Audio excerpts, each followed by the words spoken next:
La matinale d'Europe 1. Nikos Aliagas. Il est 8h12, coup d'œil à présent à l'actualité internationale avec ce matin Nikos, Jean-Sébastien Soldani. Et oui, c'est vous qui prenez le relais puisque Vincent Herouette a pris une petite pause, vacances oblige, mon cher Jean-Sébastien Soldani. Ce matin, c'est le changement de sponsor du Paris Saint-Germain qui attire votre attention. Fly Emirates va disparaître des maillots l'an prochain.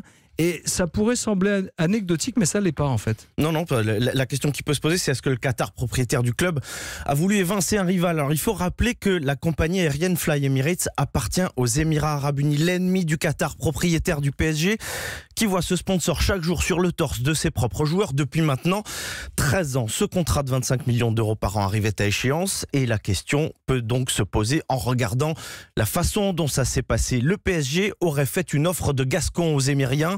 Si vous voulez rester sur nos maillots, faites-nous une petite rallonge. Nos informations font état d'au moins 80 millions d'euros par an demandés par le club, 3 fois plus.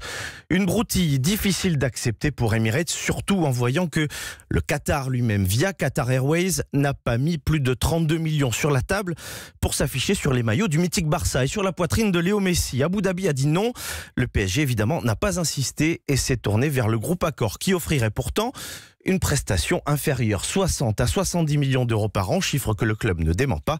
Le parc se débarrasse des princes émiratis. Pour autant, est-ce que cette rivalité Qatar et Emirates suffit pour expliquer ce changement de sponsor? En fait, Nikos, ça arrangeait tout le monde. Emirates arrête de financer son rival, le PSG, détenu par le Qatar, et le Qatar cesse d'offrir une vitrine mondiale à la compagnie Emirates. Et puis surtout, le Paris Saint-Germain doit rassurer l'UEFA sur les questions de fair play financier. Plus facile à faire avec Hall, la filiale d'Accor, un sponsor européen qui permet par ailleurs au PSG de monter en gamme face à ses rivaux sportifs. Cette fois, Manchester City, Barcelone, c'est le business qui guide tout ça, le pragmatisme, plus qu'une bataille diplomatique autour du maillot de Paris. Un business, pragmatisme, mais le Qatar et les Émirats arabes considèrent que le sport et les compétitions internationales sont aussi une sorte de lieu de bataille diplomatique. Oui, ces deux États veulent se débarrasser de leur image de pays baignés dans l'islam radical qui leur colle à la peau.